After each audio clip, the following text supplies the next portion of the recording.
चलिए, सूची पर मंथन चल रहा है। सूची पर मंथन यहाँ पर भारतीय जनता पार्टी का भी चल रहा है, लगातार तीसरा दिन है। वहीं इस बीच अपना दल एस और बीजेपी के बीच गठबंधन है।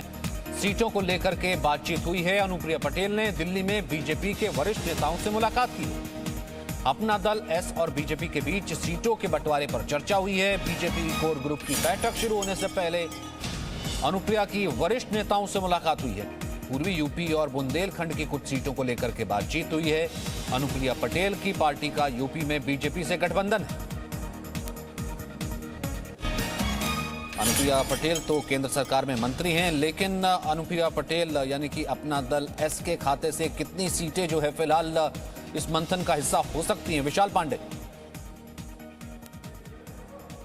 देखिए सचिन, क्योंकि अनुप्रिया पटेल की पार्टी अभी भी उत्तर प्रदेश में बीजेपी के साथ गठबंधन में है। 2017 का विधानसभा चुनाव भी अपना दल एस बीजेपी के साथ मिलकर चुनाव लड़ा था। 9 विधानसभा सीटें अपना दल एस जीती थी, लोकसभा में भी साथ रही। और अब 2022 के चुनाव से पहले अपना दल एस के साथ सीटों पर यह बातचीत हुई है। आज सुबह अनुप्रिया पटेल की वरिष्ठ नेताओं से बीजेपी के मुलाकात हुई है दिल्ली में। बताया जा रहा है कि पूर्वी यूपी की कुछ सीटें और बुंदेलखंड की कुछ सीटों को लेकर यह बातचीत हुई है। वाराणसी में 1 से 2 सीटें, प्रतापगढ़ में 1 से 2 सीटें, प्रयागराज में 1 से 2 सीटें और साथ ही साथ सिद्धार्थनगर और अयोध्या जैसे जिलों में अपना दल एस को बीजेपी अपने कोटे से टिकट दे सकती है, जो कि यहां पर अभी गठबंधन की बात चल रही। कहा जा रहा है पिछली बार की तुलना में 1-2 सीटें ज्यादा ही इस बार बीजेपी अपना दल एस को देने के लिए तैयार है।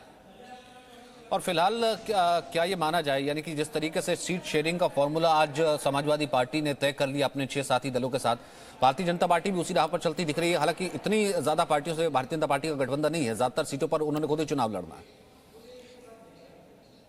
देखिए सचिन, उत्तर प्रदेश में बीजेपी का 2 छोटे दलों के साथ गठबंधन है। पहला निषाद पार्टी और दूसरा अपना दल एस। निषाद पार्टी के अध्यक्ष संजय निषाद हैं, वो भी दिल्ली में मौजूद हैं। उनकी भी मुलाकात बीजेपी नेताओं से चल रही है और अनुप्रिया पटेल की भी मुलाकात बीजेपी नेताओं से चल रही है। इन दोनों ही नेताओं का प्रभाव पूर्वी उत्तर प्रदेश में सबसे ज्यादा माना जाता है। निषाद वोट बैंक के लिए संजय निषाद और कुर्मी वोट बैंक के लिए अनुप्रिया पटेल, तो दोनों ही गठबंधन के सहयोगियों के साथ बीजेपी बातचीत कर रही है। ऐसा माना जा रहा है कि दोनों दलों के लिए बीजेपी उनसे बातचीत करके सीटें छोड़ेगी और वो अपने सिंबल पर चुनाव लड़ेंगे।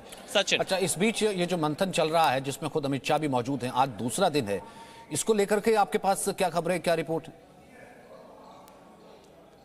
सचिन, देखिए उत्तर प्रदेश में जो 2 चरण के चुनाव होने हैं, पहले उन 2 चरण में लगभग 140 सीटें हैं और बीजेपी लगभग 150 से 55 सीटों पर मंथन कर चुकी है अब तक, जिसमें पहले और दूसरे चरण की सीटों पर नाम फाइनल किए जा रहे हैं और उसे सीईसी के पास भेजा जाएगा।